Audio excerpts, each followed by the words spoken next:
Chapter 2. Fourth Year. Hermione allowed herself an hour to shed tears over having lost her first kiss to Malfoy, before she penciled in 2 days of fuming with rage about what he had done to her, as well as 2 hours of contemplating possible revenge. In the end, she decided that the best revenge would be to pretend as if nothing had happened, because she knew that there was one thing Malfoy hated more than anything in the world: being ignored. Her parents had closed their practice for 2 weeks, taking her on a holiday to the south of France. Hermione spent most of her time in the shade of a beach umbrella with her nose buried in a book, leading to her returning to England just as pale as she had been when they left. She read through the entire syllabus for fourth year, planned her study and revision schedules for her OWLs, and finally got around to framing the potions essay, where Snape had reluctantly scrawled an outstanding at the top left corner. It hung over her desk in her childhood bedroom, the parchment looking slightly out of place amongst the simple but modern interior. Hermione had been invited to spend the last 2 weeks of the summer at the Burrow, and left her parents with a hint of homesickness, but also relief, because her magic yearned to leave the Muggle world. When Ron hugged her tight enough for her ribs to protest as soon as she arrived, Hermione felt herself blush slightly. She blushed even more when they met up with the Diggories, because Cedric was tall and handsome, with an easygoing smile and a charming personality. And from the pink tinge on Ginny's cheeks, Hermione wasn't the only one slightly taken with the older Hufflepuff. And although she still hadn't developed an interest in Quidditch, the pure enthusiasm of the fans surrounding her and the grandness of the entire event were infectious. She didn't know the teams, nor the players, but she was smiling and watching the field with interest as the stadium slowly filled. That was, until she heard a haughty, arrogant voice sneer in their direction.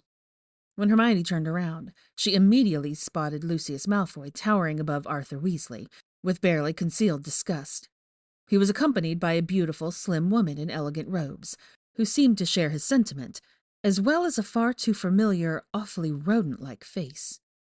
Draco Malfoy looked smug as his father sprouted thinly veiled insults under the guise of playful banter, doing the very best to impersonate the older Malfoy.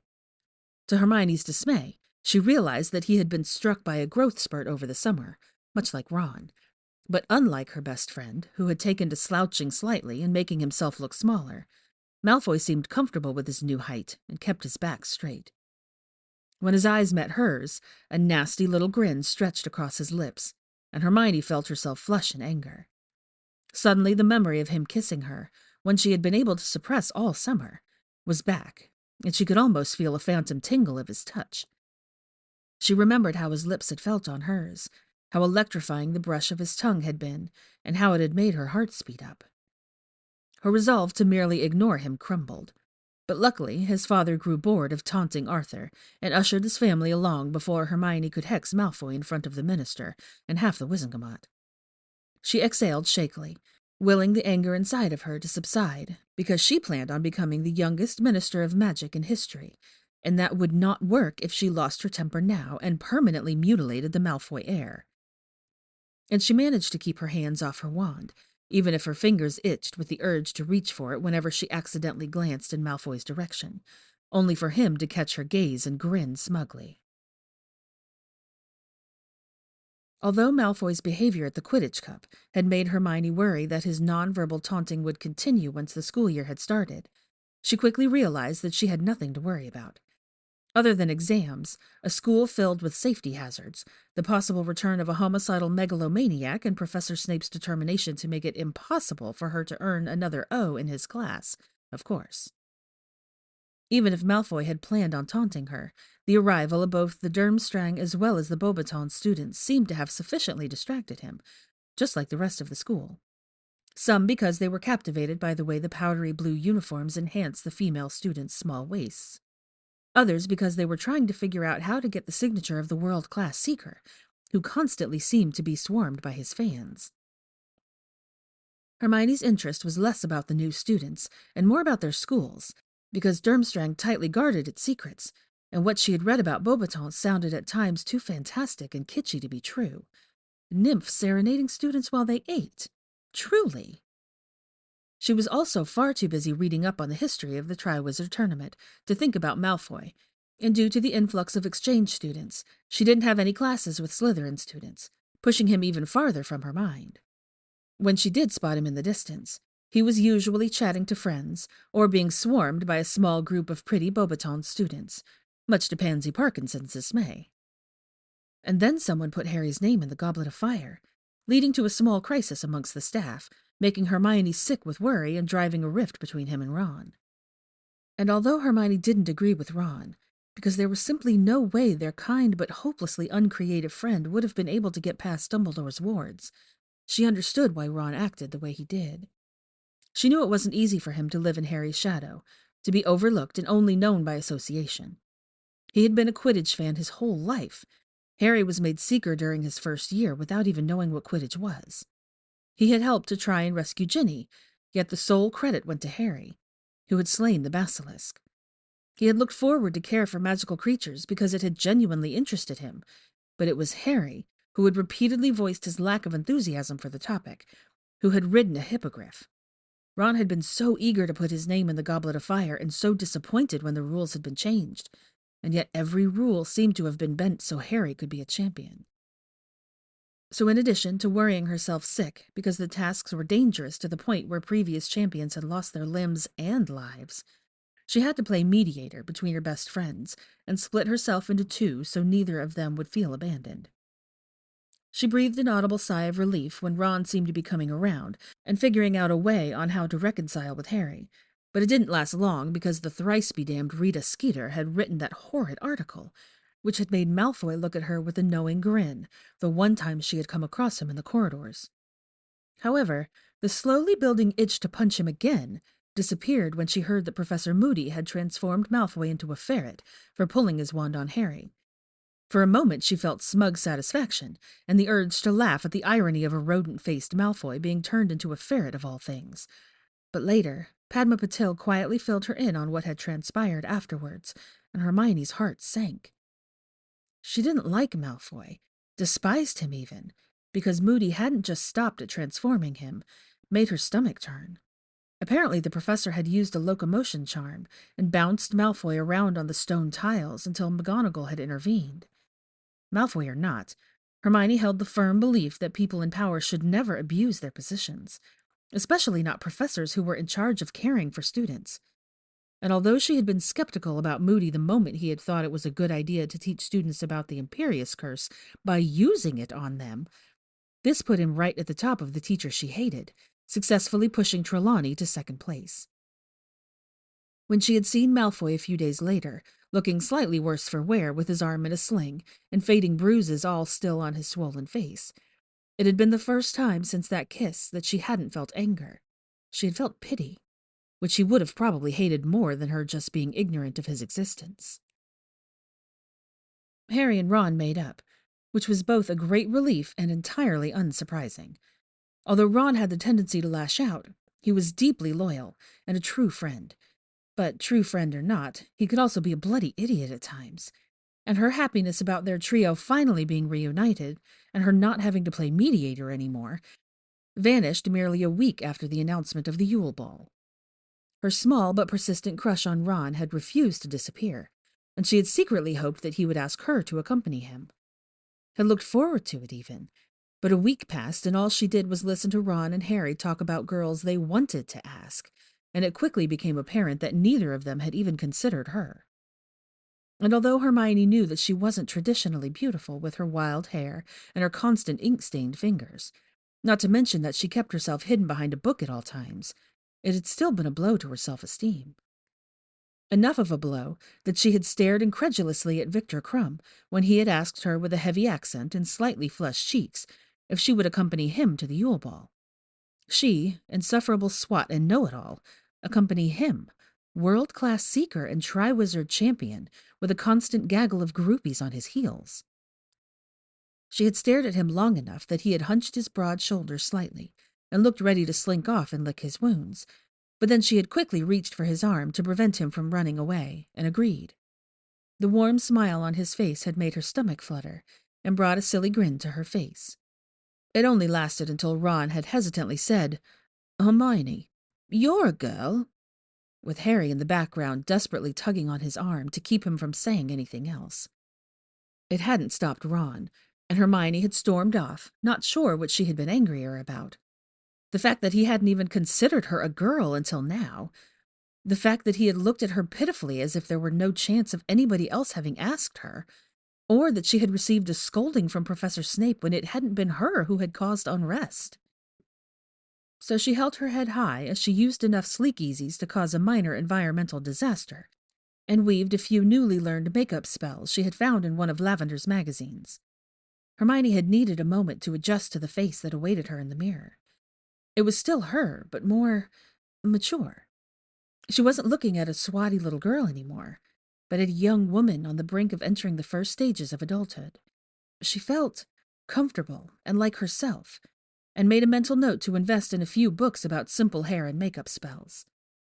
And although Hermione recognized herself in the mirror, some of her fellow students seemed to need a moment until they realized who she was. Maybe it was because she wasn't carrying a book around with her. Victor Crumb smiled at her when he offered her his hand, his eyes warm and kind. He looked striking in his festive uniform, but it was his greeting that caused the butterflies in her stomach to stir again.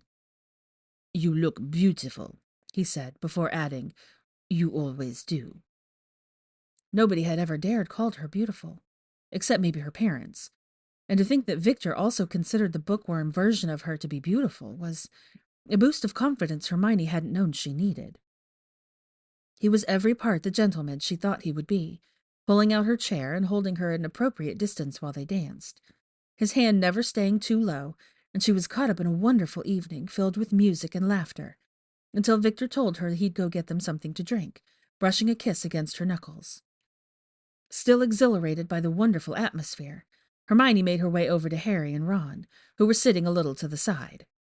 In retrospect, she should have noticed their gloomy mood and been a little bit more sensible. Maybe tried to diffuse the situation. But then Ron told her that she was fraternizing with the enemy, and her patience wore thin.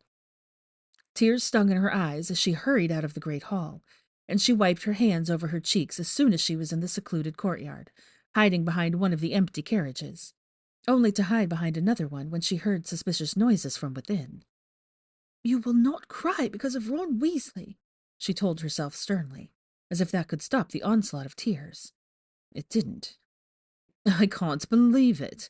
The mudblood scored a date with Victor Crumb, and instead of taking the chance of gaining a little bit of respect in the wizarding world, she's all alone, crying over a Weasley of all things." A voice sneered, and the anger roaring to life inside of her chased away the stinging pain Ron's reaction had caused. Furious, she turned her head towards Malfoy, who was leaning against the side of a nearby carriage, holding something in his hand that looked suspiciously like a flask. "Shut up, Malfoy!" Hermione hissed, but he merely continued to look mildly amused. "I think not," he said, adjusting the collar of his expensive robes. "I was never one to deny myself some entertainment." "Is your date not entertaining enough, then?" she snipped back. She knew that he had asked Pansy Parkinson, which hadn't been a surprise. While Hermione didn't care much about gossip and didn't participate in it, she had overheard her dorm mates speculate whether or not he and Parkinson were together or not, and if their parents had an agreement. If they were indeed entangled in some sort of archaic marriage contract, it would certainly explain why Parkinson had taken the chance to wear a hideously kitschy diadem to the ball, because being a Malfoy was probably as close to being wizarding royalty as one could possibly get. "My date is no concern of yours, mudblood." Malfoy opened the cap of the flask before bringing it up to his lips, uncaring of her glowering disapproval. "Neither is mine, ferret boy, so keep your pointy nose out of it," Hermione retorted, cursing herself for feeling a hint of guilt when she saw a shadow cross his face. She would not feel sorry for having reminded him of the ferret incident, and the last thing she would do was apologize. "If you don't want others sticking their nose into your dating life, maybe stop plastering it all over every gossip paper you can get your hands on. I've seen how desperate you are for attention in class, but to think you'd go so far," he tutted. "You!" She felt herself flush with rage, and her hands balled into fists as she tried to keep herself from screaming obscenities at him. Now, mudblood, don't do anything hasty. I let you off easy last time. Punch me again and I won't be so kind any more. And trust me, you really don't want me to be your enemy," Malfoy said nonchalantly. "To be my enemy? Did I miss the part where we weren't enemies? Her voice was dripping with sarcasm. Is calling me slurs and hexing my teeth some kind of Slytherin friendship thing? The wizard snorted inelegantly and pushed himself away from the carriage, taking a step towards her. You're not important enough to be anything but a lowly, unworthy nuisance to me. You should consider yourself lucky I tolerate you, mudblood. You and Potter, with that ginger imbecile you keep around. Oh, this arrogant, ignorant, stupid— Hermione's thoughts came to a screeching halt. A harsh bark of laughter escaped her at the sheer insanity of the idea that had suddenly struck her. Fraternizing with the enemy. The determination she felt must have shown on her face, because Malfoy frowned slightly, his eyes flickering to her hands as if trying to gauge the chances of her punching him again. But Hermione had a different plan. Quickly she reached for him, burying her fingers in the perfectly straight collar of his dress robes, and pulled him towards her. He was tall enough for her to have to rise to the tips of her toes, but before she could get annoyed about that, she was already kissing him, and her mind blanked again. Later, she realized that it was the first time she had kissed someone else, meaning Malfoy stole 2 of her first kisses. But in that moment, she didn't care about that or anything else, except for the feeling of his mouth against her own. It was slightly awkward, the angle not quite right, and his pointy nose was in the way. Never mind that she had to crane her neck back to even reach him, but Hermione didn't care. For a second, Malfoy was frozen under her touch, probably as surprised by her forwardness as she was. But then he responded. He tilted his head slightly, slotting their lips together with practiced ease, and lowered his head enough for her not to be in danger of losing her balance. The flask he had been holding clattered to the ground with a sharp noise, and then his hands were on her. They grabbed her waist, pulling her against his body at the same time as he was guiding them both backwards, until she felt the cold wood of the carriage against her exposed back. He crowded closer, close enough that the world seemed to narrow down to just him.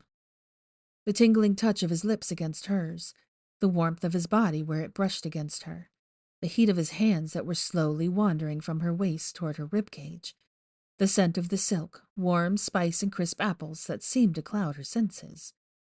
This time, Hermione parted her lips on her own, and her fingers clenched tightly around the fabric of his festive robes when his tongue slipped into her mouth. He tasted of sweet punch and an unfamiliar spicy tang that probably came from the alcohol in his flask, and it made her want more. When Malfoy pulled back to take a quick breath, she ran her hands over his shoulders and up his neck, pulling him into another kiss. The bright strands of his hair were even softer than they looked, and when she tugged slightly, she could feel more than she could hear him growl against her. But he wasn't placid either. While one hand followed the arch of her spine to the small of her back, the other slithered up her side, his thumb brushing tentatively against the swell of her chest. Malfoy seemed to hesitate a moment.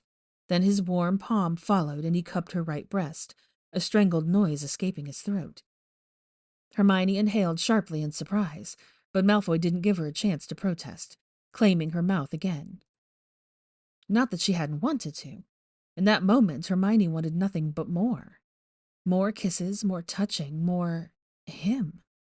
Later she would lay in her bed, blushing hotly as she wondered just how far they would have gone, had it not been for a sudden "Petafio" to their left, followed by Professor Snape deducting 10 points from each Ravenclaw and Hufflepuff, as the 2 students who had been hiding away in the carriage were reprimanded for their actions. She wrenched herself away from Malfoy, who quickly put a hand across her mouth to stifle her yelp, and glared at her menacingly, as if she were any more eager to be caught in a precarious situation with him than he was, and by Professor Snape of all people.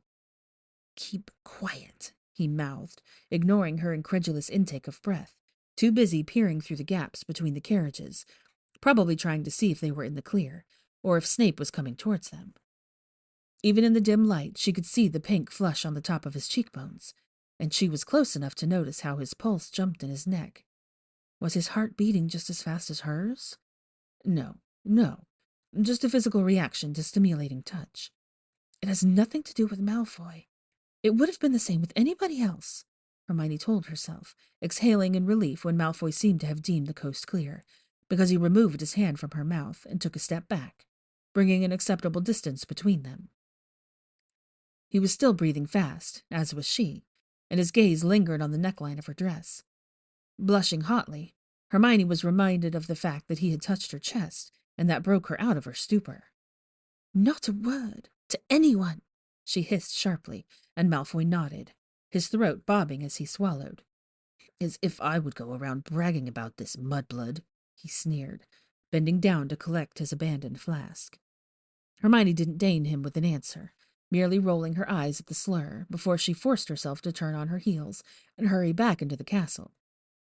She shuddered as the warmth engulfed her, and pretended that the goosebumps on her skin were caused by the change of temperatures, and not by Malfoy's touch. Her mind was still reeling.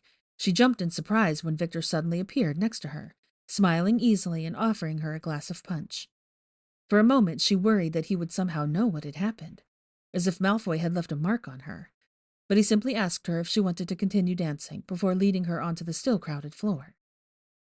Hermione forcefully pushed her encounter with Malfoy out of her mind, to lock it away just like the time he had kissed her. An hour later, Victor pulled her into a secluded corner of the great hall, his broad hand cupping her jaw gently, and his eyes warm. He hesitated, giving her all the time to pull away, before kissing her carefully, sweetly. It was a nice kiss, just a hint of parted lips, and his hands were kept firmly on her waist. Hermione felt nothing. Instead of losing her ability to think, her brain was busy listing all the things that weren't right. The shape of his mouth was wrong. His shoulders were too broad and his body too bulky. He was too gentle, too nice.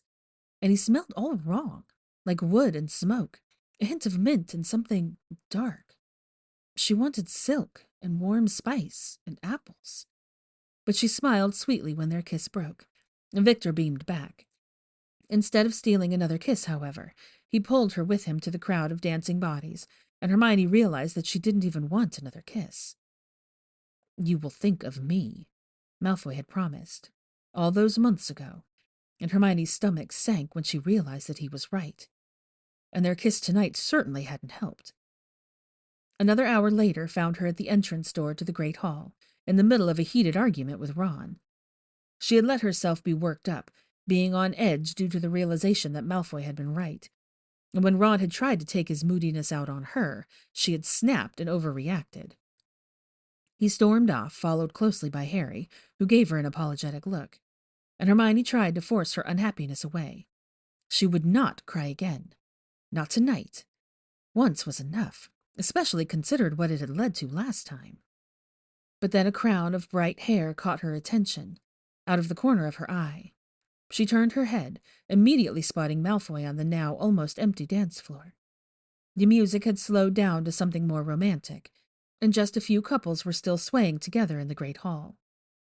He was holding Pansy Parkinson, who had rested her forehead on his shoulder, and was smiling softly to herself. She looked happy, so happy, and for a brief moment Hermione hated her, because she had wanted her night to end like that, in Victor's arms, slow dancing, feeling comfortable and happy, and even a little bit in love. And instead, she was in a fight with her best friend, felt nothing when her date had kissed her, and couldn't get Malfoy out of her mind. Malfoy, who seemed to have felt her gaze, because his eyes suddenly found hers, and for a moment they were just staring at each other. Hermione turned on her heels and hurried towards the Gryffindor Tower, holding back her tears until after she had gotten herself into another shouting match with Ron.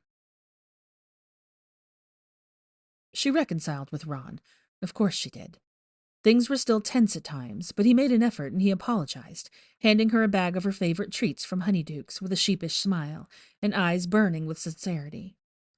Hermione had forced herself not to be as petty as she wanted to be, and instead channeled her energy into helping Harry, who still hadn't figured out what that blasted egg did. She continued to see Victor, but was hesitant to call it dating, although it would certainly be classified as that.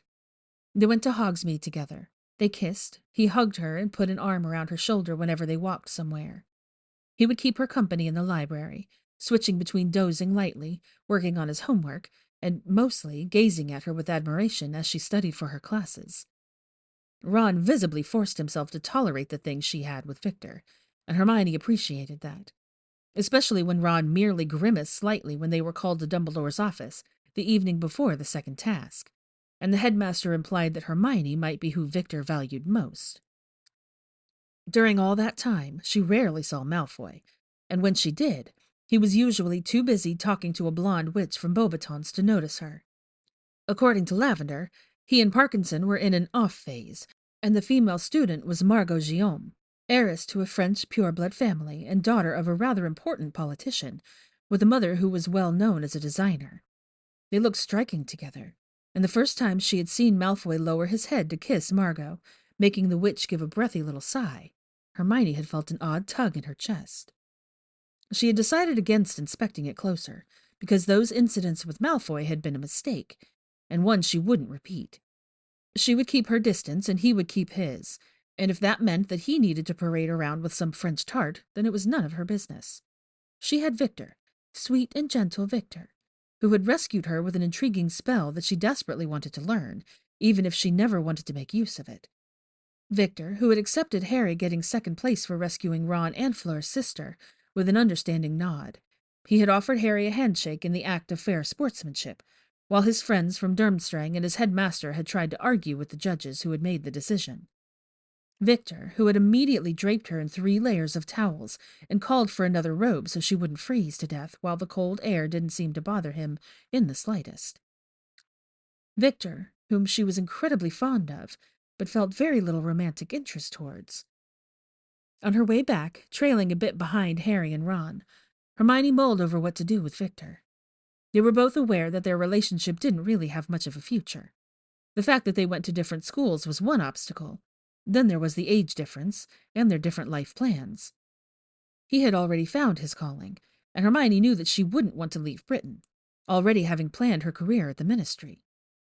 What they had was nice, and she firmly believed that they would keep in contact, both fond of each other, even if it would be in the platonic sense. She fell further and further back as she walked through the forest, so lost in thought that she didn't even notice that she was one of the last students. A shout of whooping laughter brought her back to her senses, and she saw Fred and George in the distance, joking with a few of their classmates. Quickly, she hurried her steps, brushing her wet hair out of her face and fighting back a shiver. She needed a hot bath to get rid of all the lake water and chase away the chill that had started to settle in her bones. But she had barely made it 3 steps when something grabbed her wrist, dragged her behind the wide tree that she had been walking past. Her back collided with the hard trunk, the bark rough and filled with ridges, and warm hands cupped her jaw. "What?" Her voice trailed off when she met awfully familiar eyes. Had they always been this fascinating shade of silver blue? "Malfoy, what are you doing?" Hermione asked, bewildered and angry. How dare he just drag her around, in the forest, and push her against a tree, without offering even the slightest hint of an explanation, and kiss her? He was kissing her, but not like he had been before. There was no tongue, no skill, just urgency, almost desperation as he kissed her again and again, his fingers stroking over her cold cheeks and damp neck, burying themselves in her still dripping curls. "Malfoy!" Another kiss to silence her. "Shut up, Granger," Malfoy panted, sounding incredibly angry. Her outraged squawk was swallowed by his lips, and, well, they had already done this twice, so why not do it again? "Because it's a terrible, terrible idea," a small voice screeched in the back of her head. "It's Malfoy. He'll hold it against you. He'll use it to be the nasty, evil rodent snake he is." And yet she didn't pull away. Instead, she merely clutched the towels wrapped around her shoulders tighter and gave in, sinking into the kisses, melting under his touch until her head was swimming, and she was grateful that she was trapped between him and the tree, because she felt as if her legs were unable to support her for any longer. Another kiss, and then another, and suddenly he ripped himself away from her, but he didn't step back. Breathing heavily, Malfoy leaned his forehead against hers. His eyes were closed and his jaw tight, a deep frown marring his face, and Hermione simply stared at him, and he seemed to gather himself. The emotions flashing across his pointy features were hard to pinpoint. On any other wizard, she would have thought it was a mixture of fear, worry, relief, and frustration. And confusion. But this was Malfoy, and there was no way he would be worried about her. After a moment, his eyes opened again, slightly less blazing than they had been before. "Not a word," he growled angrily, and Hermione nodded, not trusting her voice yet. Of course she wouldn't say anything. If she did, there would be questions, and for once in her life she didn't have an answer, because she didn't know what Malfoy's motivation was. It had been clear when he had first kissed her that one could ascribe him returning her kiss at the Yule Ball to his need for entertainment, or because he had been drinking alcohol. But she had no explanation for this, and she had an inkling that he was just as confused by his action as she was. Nodding to himself, Malfoy stepped away. He glowered at her for a second before he turned on his heels and stalked away, not looking back. Hermione stared after him, slightly at a loss of what to make of his behavior, when she heard someone call her name. She was promptly holed with questions by Ron and Harry, who had gone looking for her once they realized that she hadn't already been at the castle. They easily believed her excuse that she had been merely lost in thought, trying to restructure the arithmancy essay they had to finish by Monday, fondly telling her that she had just been pulled out of a lake and that she was allowed to take the day off. If only it was arithmancy that occupied her mind. Predicting the future with numbers seemed far easier than trying to understand Draco Malfoy's motivations. Cedric Diggory was dead. Harry had barely survived an encounter with Lord Voldemort. Victor had been put under the Imperious Curse by Moody, who was in fact Barty Crouch Jr., a renowned Death Eater. Hogwarts grieved the death of one of their students, adding to the already subdued mood the term was coming to an end. Both Durmstrang and Beauxbaton students were leaving, and the tightly knit friendships that had formed over the course of the year led to a tearful-filled goodbye. Victor asked her to write to him, brushing a kiss against her fingers as she was tugged away by his friends. Lavender was inconsolable that Janek was leaving, despite the fact that she had never even spoken to him, and Ron looked slightly wistful as Flora waved her cheerful goodbyes. And if she did notice that Malfoy merely kissed Margot Guillaume on the cheek, that was nobody's business but her own, and something Hermione quickly forgot about, because she still had a beetle to blackmail. Just like she forgot about the fact that he had called her Granger instead of Mudblood that day in the forest.